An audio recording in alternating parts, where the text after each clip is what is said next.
good evening, and good afternoon, everyone. So, and welcome to our today's webinar, the Future Service Request Management. So, we are delighted to you with us.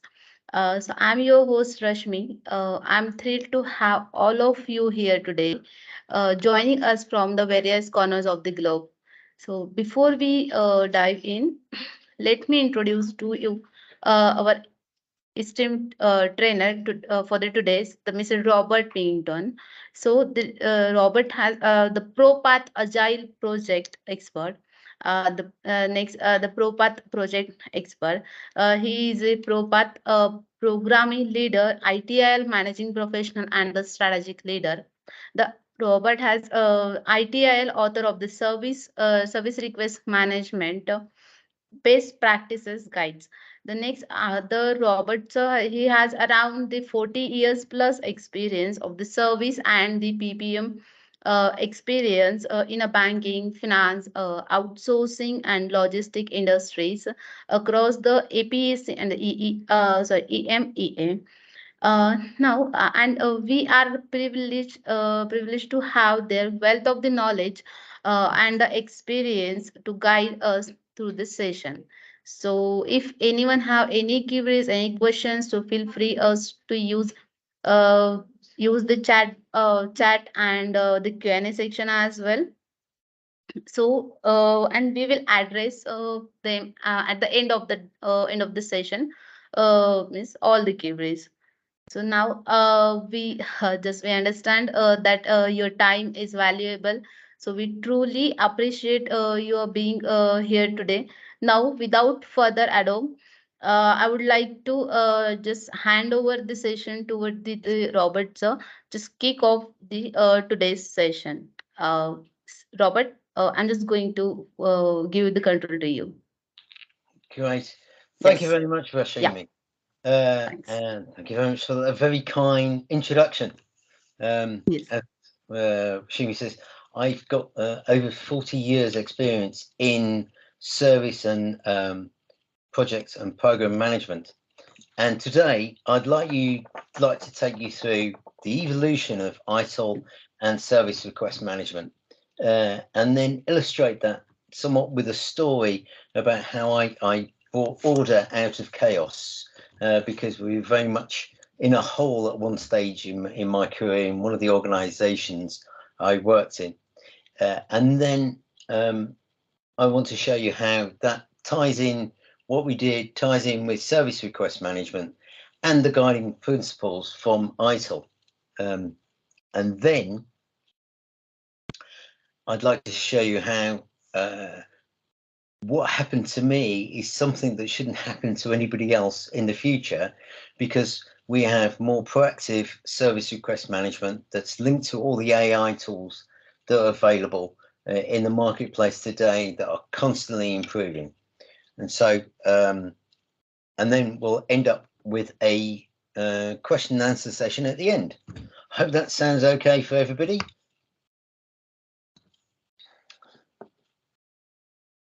So, the evolution of ITIL. As Rashmi pointed out, I've been involved in this for the past 40 years, so all my working life.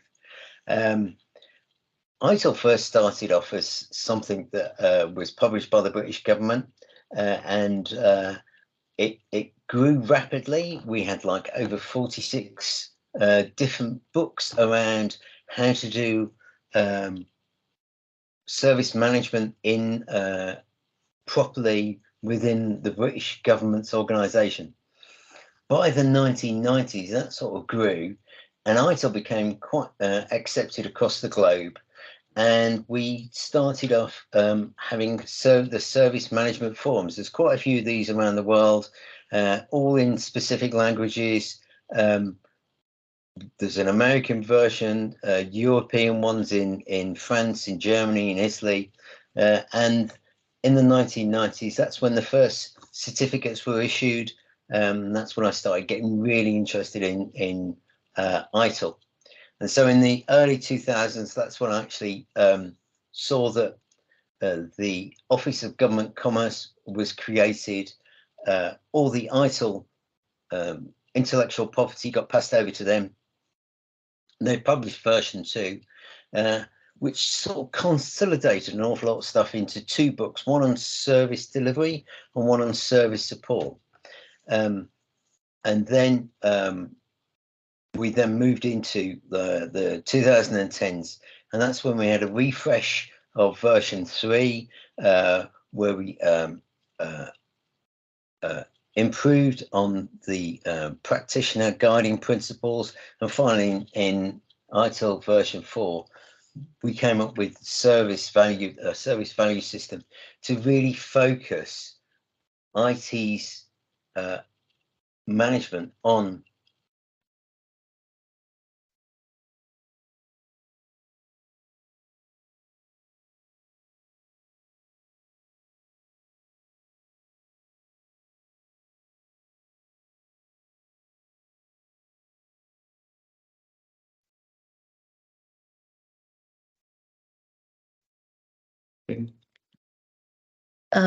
Robert, just your screen is stopped. Can you please check it?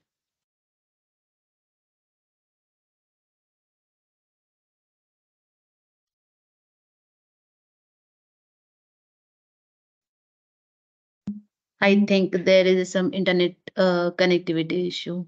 So please check it.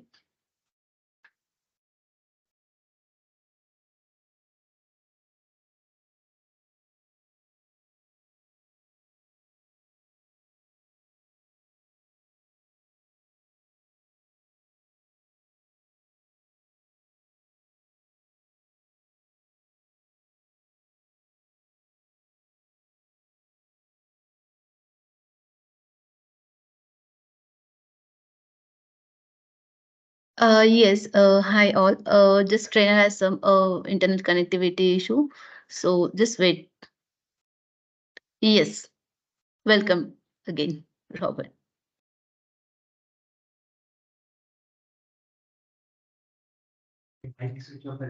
So your mic is not, I think it's a switch off. yeah, my mic was muted. Yeah, the connection dropped this end. Did it drop your end as well, or did I just disappear? All right. Let's continue it. Okay, so we were in the 2010s. That's when you had the ITIL refresh version 3, and then that's when we had like 5 different books on service strategy, service design, service transition, and service operations, and a further book, 5th book on continual service improvement. That was then refreshed in 2019, where it was focused about the service value system, which was all about generating value, showing how you can go from a demand or opportunity. Robert, sir, sorry to interrupt. Your screen is not visible. Just camera is visible. Can you please read? No. Yeah. How about now? Yes, it's visible right now. Go ahead. Yeah. Yeah. So then, 2019 ITIL version 4 came along. That's showed how we should be going from a demand into producing some sort of value for our customer base.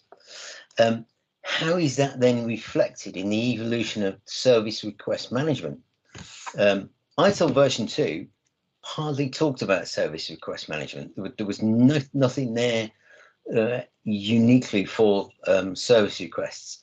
It was just considered anybody asking for a new form of a service would be classified as a type of an incident. By 2007, when we get to ITIL 3, we separate that and we have a process called service request fulfillment. But we were still missing like a service request catalog. There was no clear link with service catalog management. That really needed addressing. And so in 2011, when I really got involved with the authorship, we improved that. We talked about the service request fulfillment process, which consisted of sub-processes. We talked about how you can have interfaces from service request management to incident management, and how the service transition would work in bringing it on board new services and adding to the service catalogue. And we also introduced the concept of service request models, a service request model being something whereby you would bundle a bunch of different products together. Typically, the easiest one to illustrate is a new joiner service request process. So as soon as a new joiner has signed their contract with their organization, you can start triggering a whole bunch of different things.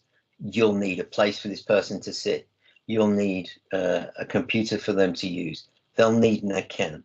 They'll need access to various different applications that they'll need for their work, which you could bundle together in a profile.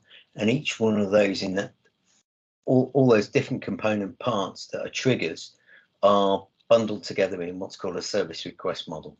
So then one can add this as part of your new joiner process, link it up with your identity and access management, link it up with your asset management, link it up with the property management, where this person is going to sit, for instance. And you've got nice little models that will streamline that process of a new person joining the organization. By ITIL 4, we then moved away from just doing IT service request management, more into doing enterprise-wide service management.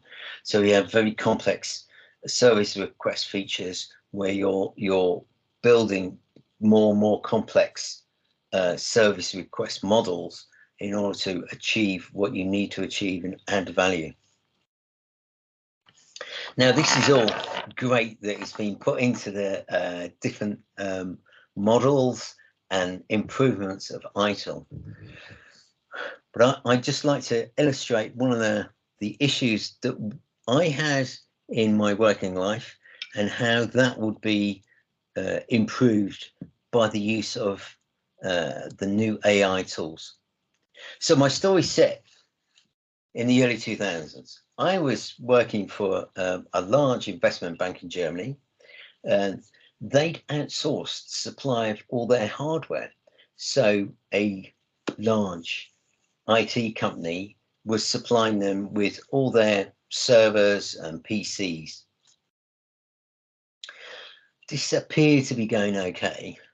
And then we had the great financial crash of 2008, which meant there became a very, very extreme focus on the use of resources and costs, and everybody was trying to slim down their organization so that it didn't cost as much.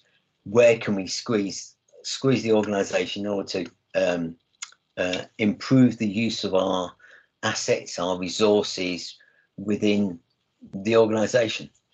And as the leader of the service desk and the first level support for the investment banking IT, we had like over 8,000 users. Not all of them are using their equipment efficiently. And some of this stuff, I wouldn't say goes missing, but does move around and doesn't get applied correctly. So you had this sort of chaos where, for the use and recording of all these hardware resources, people move departments in any organization. They move from one department to another. So, and they'll pick up their PC and they'll move to a new room, a new office building, these sort of things, especially now with laptops, very mobile. You can move quite easily. But when you move within an organization, you move cost centers.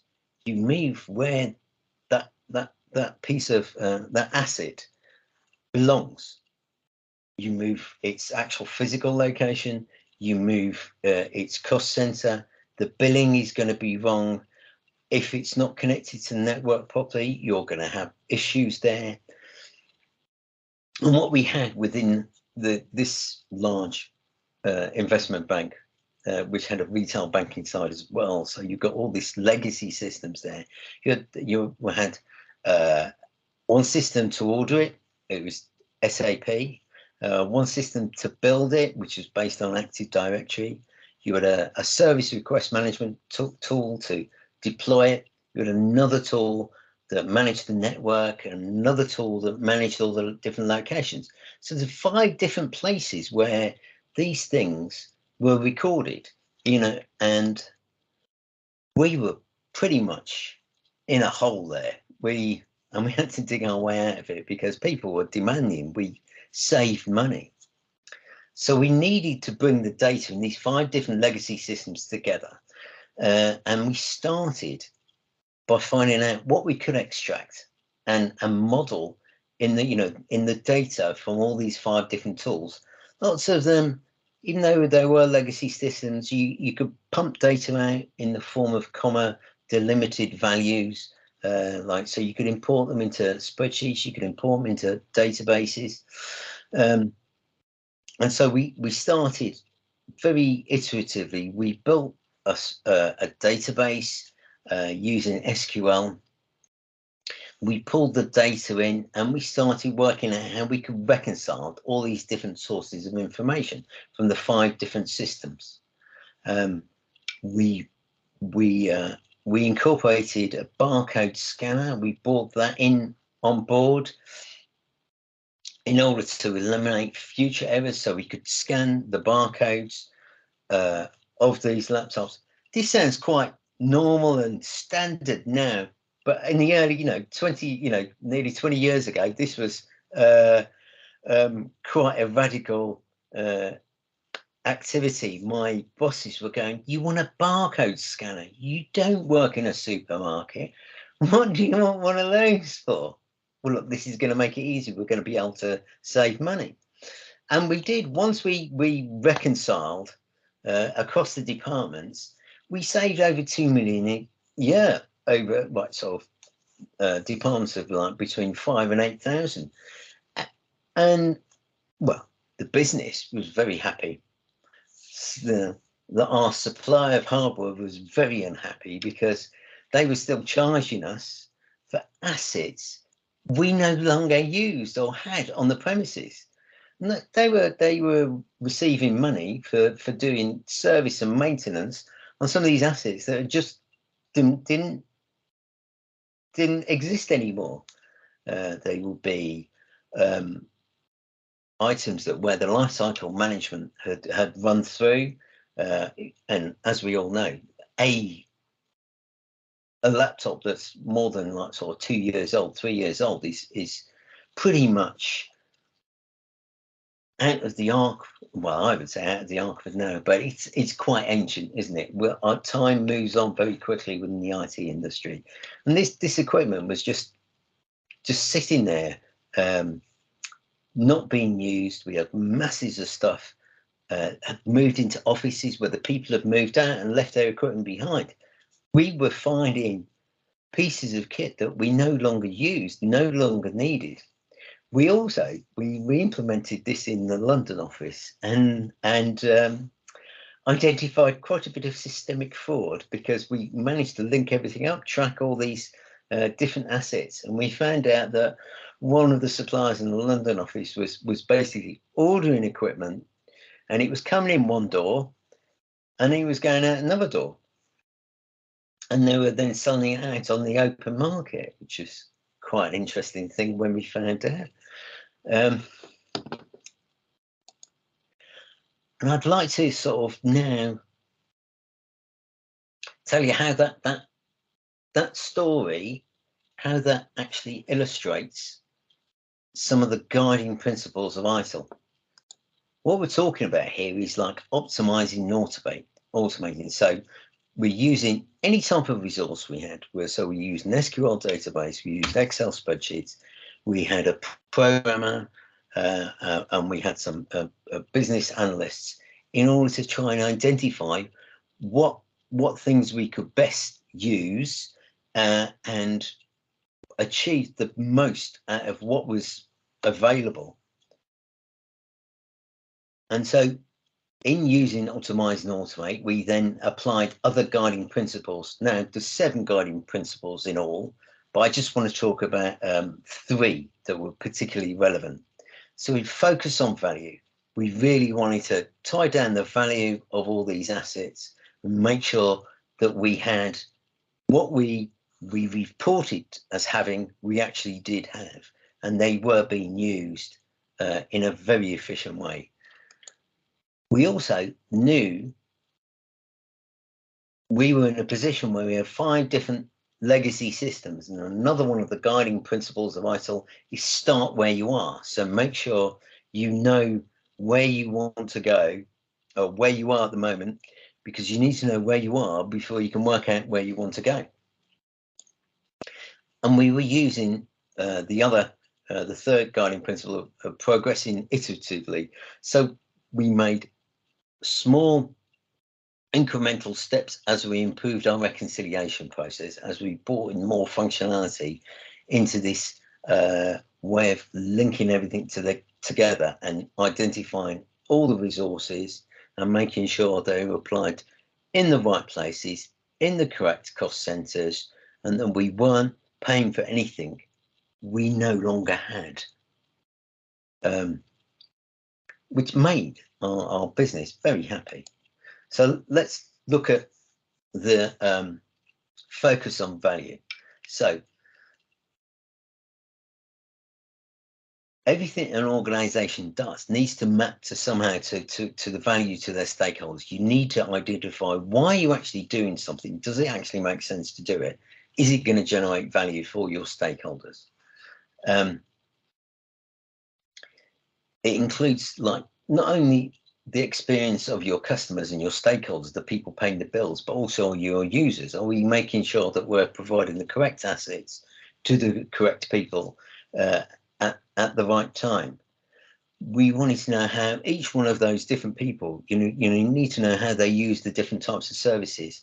So do they need high-end assets? Do they need really fancy laptops, or can they deal with a smaller, more standard piece of equipment?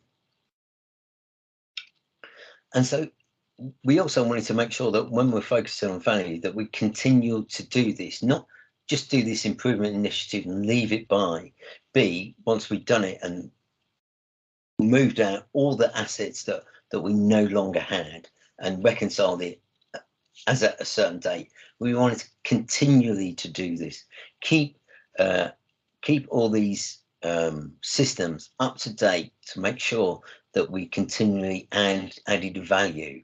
It's no good doing a reconciliation and throwing away stuff on the 1st of January if you don't keep doing it all the way through the year. So we and this is why we focused on value in every step of this initiative, working out what was the best way of reconciling, thinking of ways we could improve items. So like the whole idea of using a barcode scanner, which was quite innovative at the time, to actually track all the assets. And the way AI contributes to delivering this sort of enhanced value, and why it would be so much easier nowadays, is because it makes it a lot easier to align services with your business goals and improve your customer satisfaction. There are lots of tools out there that can just make the job that we did in a very sort of rapid application development way. There's lots of tools out there that you wouldn't need as many sophisticated programmers or business analysts in order to do this, because the tools are so much better these days. The other thing that I wanted to emphasize with what we did was we actually started where we were. We looked and got a proper understanding of the state of these different services, all these different legacy systems, and seeing which elements we could reuse, how we could grab data out of each one of these different legacy systems and bring it together so that we could objectively and reconcile this, so that it was we could identify the gaps in the data and improve the quality of that data. And as we went through that process, it became easier and easier to do this. And we built basically a library of successful practices of how we were extracting the data and reconciling it, and then passing this through to other departments, showing them what we've done, illustrating how this could be used in their department. So, you know, where I would see AI helping there's a lot of tools out there now. I was only recently at the World Forum for ServiceNow, which is a platform that does ITIL service management, but it has an awful lot of AI tools in there that allow you to grab data from different places and pull it together so that that example of new joiner process becomes a lot easier as you have any new joiner. You're going to be looking at lots of different systems that become a trigger for producing the next activity, and they're all in different legacy systems. So for instance, you might be tracking your human resources contracts in SAP, where the new joiner becomes a part of the organization. They've signed their contract, and once that person's joined, when or is joining, we know when they're going to join, we know which area of the company they're going to be in, we know what profile they need. You can use AI tools in order to generate the resources needed by that user when they actually walk in the door day one. They get their when we're talking about enterprise-wide service management, they'll get their pass to get into the building. They'll get allocated a desk. They'll get allocated a PC. They'll get allocated a profile that they have on day one. They become effective straight there and then.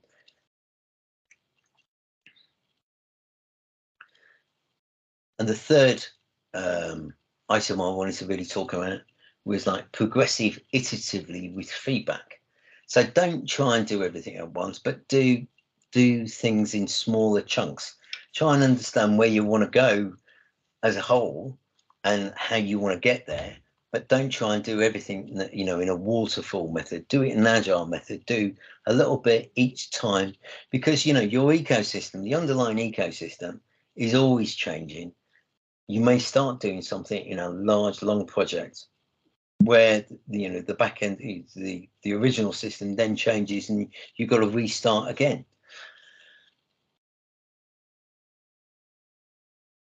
And you're going to do small chunks, but like measure what your success is for that small chunk. So just because we're doing something fast doesn't mean to say it's incomplete. And this the way AI comes into this, it allows for iterative progress. It allows for continuous learning and adapting based on feedback. You look at some of the tools that are out there now, it becomes quite easy to test something, see if it works. If it doesn't work, you can go and iterate again and improve that with very simply. And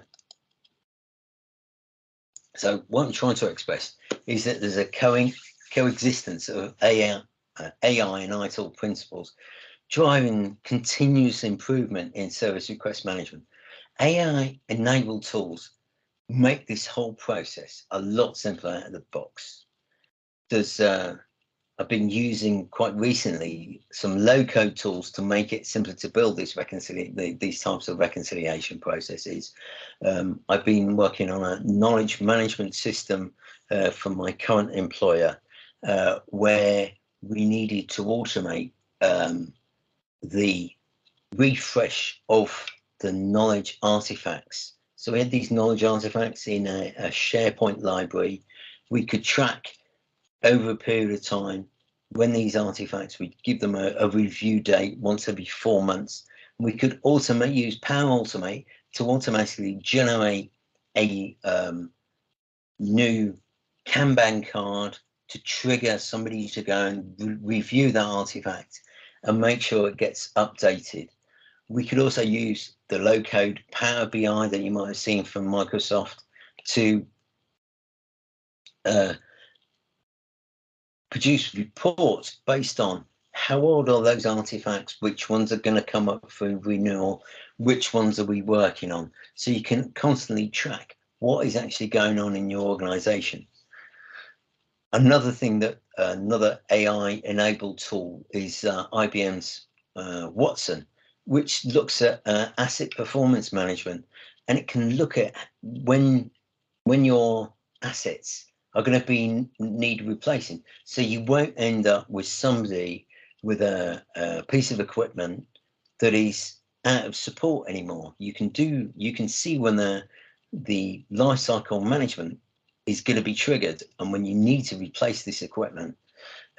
You can also use like things like SAP's business planning to optimize your whole inventory levels across the whole organization, so that you're not over ordering in one department, under ordering in another department.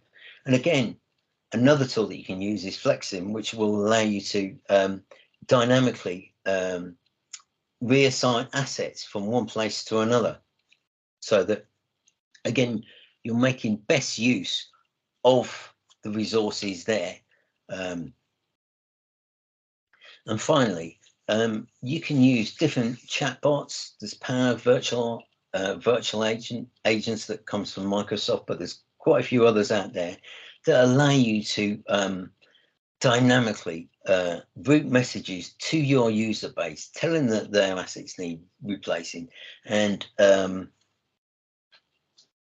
generate FAQs for them and FAQ answers for them, so that you can automate the answers that they're looking for. Because a well-informed user is a happy user. If they know what something's going on, if they know that that their assets going to be replaced, and when managing those well, they will be a lot happier. And there's like a quick run through of how I think proactive service request management is linked to AI, and how we're going to improve things over a period of time. And now I'm going to open it up to questions. Has anybody got any questions for us?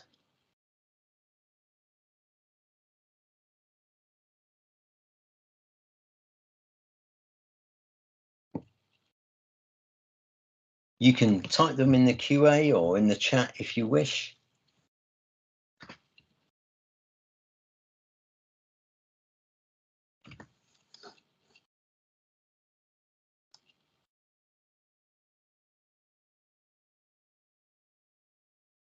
Yes. Yeah. Hi, all participants. Can just put your questions in a Q&A chat box, and the robot will give you the answers.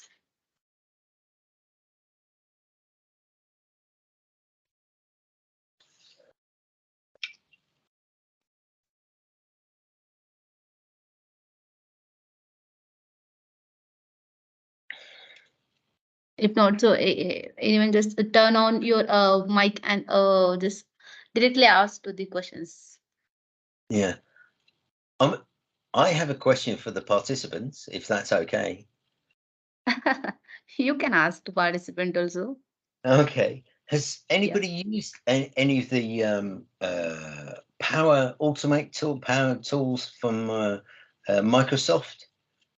I find these, the whole Power suite of tools that Microsoft have created in the last few years quite powerful, because the low code nature of them means that you don't need a experienced programmer to produce something quite useful. It's very interesting to see how you can take some source material and manipulate it in Power BI, for instance, and just produce very sophisticated looking reports with almost no coding at all. I wrote a blog on my knowledge management activity, which I can share with everyone that might be of interest. Let me just.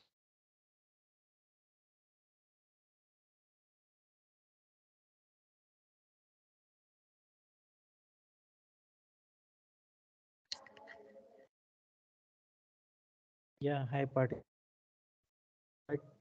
Anyone? Just please type in the chat box or raise your hands so that the robot sir will address you.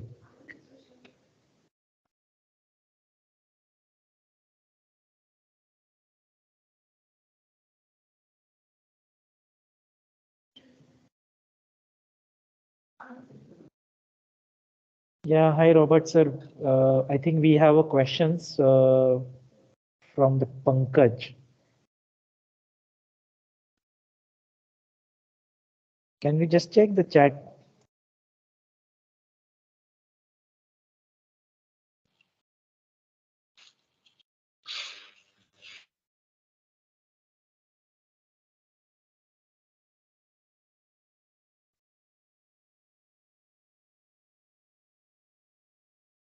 Hello, Robert sir.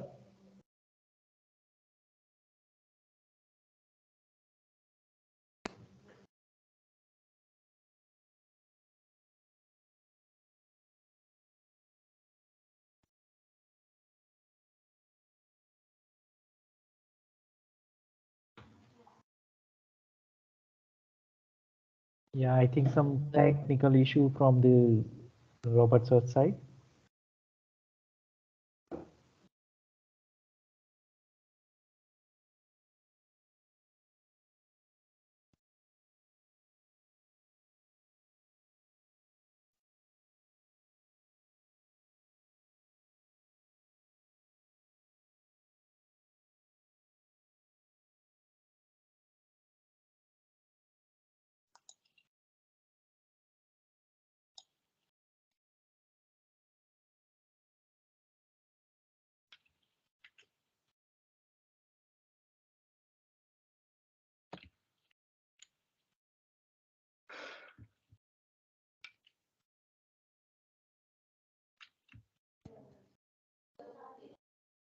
Yeah, hi, Robert sir.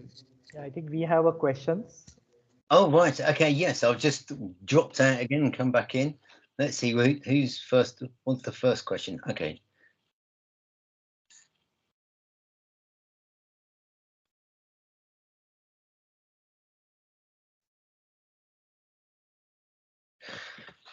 That's an interesting global business service perspective. The service request management can bring a lot of value once the source of the truth, usually SAP, can be orchestrated within a service management tool.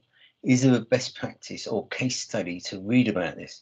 I mean, obviously, I would argue that the best practice is the one that I co-authored for service request management. But in terms of case studies, I know when I went to the ServiceNow World Forum recently, there was quite a few case studies in there.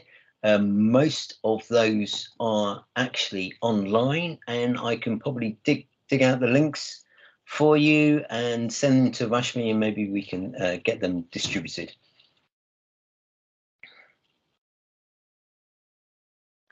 The next question. Hi, Robert. Thanks for your valuable insights about the future of SRM and AI. Which AI tools used to automate the service request process in an IT infrastructure project?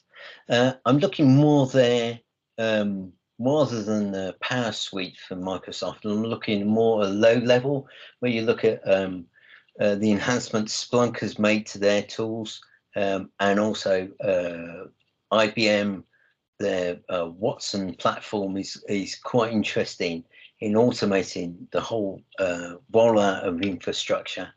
The FlexSim tool I was talking about, that's quite interesting as well, because that you can actually simulate platforms there and how you may want to do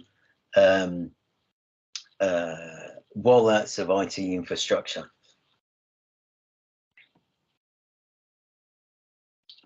Did that answer your question, Divesh?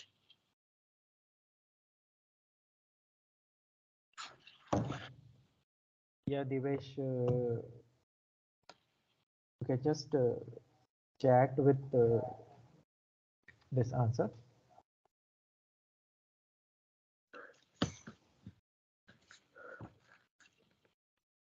Yes, yes. Yeah, the next question we have from the San. Yeah, he is asking about the recording link. Yes, the recording will be shared on our official Knowlathon YouTube channel. So within 2 days, you will get the link, or else you can follow our YouTube channel. So you will get the notification on our official YouTube channel, Knowlathon. Yep. Yes, I think there are other questions from the ways also. Which question are you referring to? Yes, I've worked on one project where we have used a Windows PowerShell tool to automate the dashboard report and pull data from QuickSense tool. Yeah, that's quite interesting, isn't it? Where you use one tool to actually pull information from another tool. But I'm very much in favour of trying to get back to the source information there rather than hopping through different tools. But still, it's a valid way of doing things. And then Ahmed's got a question. I have a question about Power BI. If we can have an example where I can apply it, or what is the targeted system to apply it on, if there's any example, I'm interested in Power BI itself and its benefits. Well, Power BI itself and its benefits, I just found the low-code nature of Power BI to be quite interesting and easy to use. I was taking, basically, one of the things I did was take information from Excel spreadsheets or CSV files and pump out very sophisticated tools. If you look at my link I put in there, learning is not compulsory, neither is survival, you'll actually see some snapshots further down the presentation of a very simple dashboard. Let me see if I can just bring an example up. Can I get that a bit bigger? It's not very clear, but it's probably worth having a look at.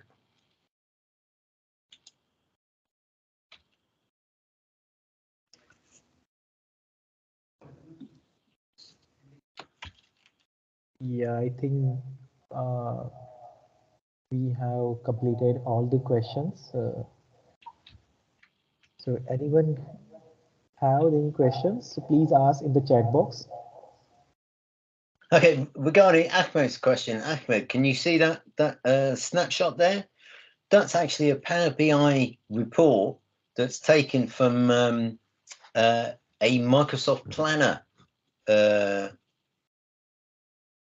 and also from a SharePoint library, and it was just very easy in order to generate different reports so that you had a management dashboard to show the current status of these artifacts. So for instance, although it's not very clear, it's too small for you to see, in the top left hand corner you've got nearly what,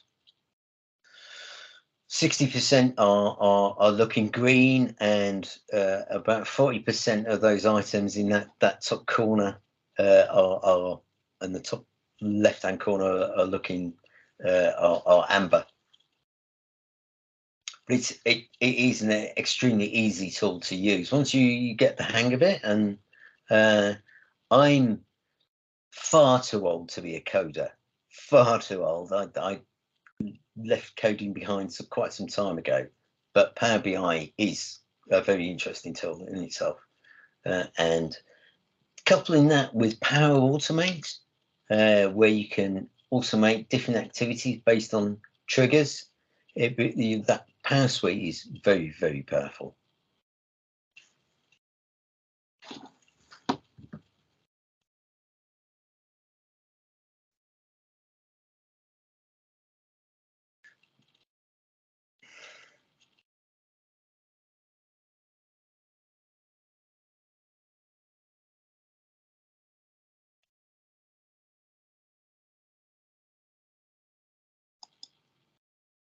That's interesting.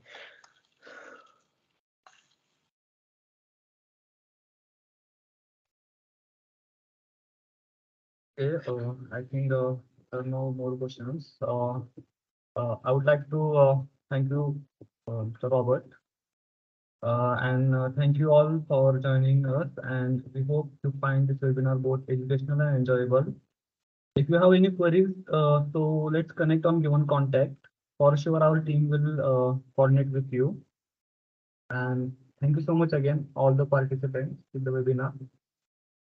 Yeah, I'd like to thank all the participants as well for their attention and very interesting questions. And going forward, I'm sure we can look at doing a service request management and Power Platform integration presentation at some stage. We can certainly show some examples there of how to bring those all together. So thank you very much. I quite enjoyed myself. I hope I wasn't talking too quickly or too enthusiastically, which is something I tend to do. Hope to do some more presentations. Yeah, thank you, Robert. Can you just share the screen of phone numbers and all, Knowlathon contacts, so that they will note down the contacts or something? Oh, what, from the presentation? Right. Yes, yes, yes. Hang on a second. Let me get that back.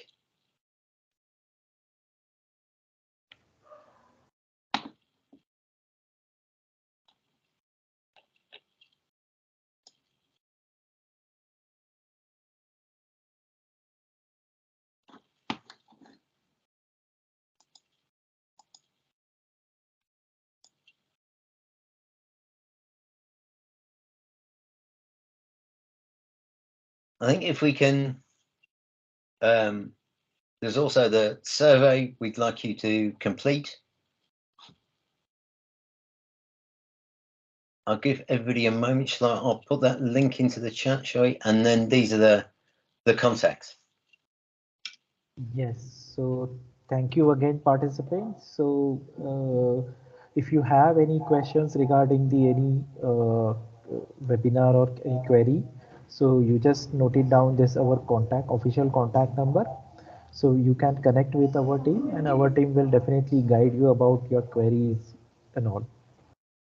Yeah, so thank you, Robert. Thank you. Yeah. Thank you for the organisation, yourself and Rashmi for the organisation. If anybody wants to contact me on LinkedIn, please feel free to do so. I'm Robert Edward Pinnington. You'll probably find me. I hope you recognise me from my profile picture. And yeah, Devesh, I see you in the West Midlands. I actually Yes. grew up in the West Midlands. Okay. I was born in a place called Walsall, which you might have heard of if you're in the West Midlands. Yeah, thank you, Robert. Okay, thanks very much. Thank you, participant. All right, thank you.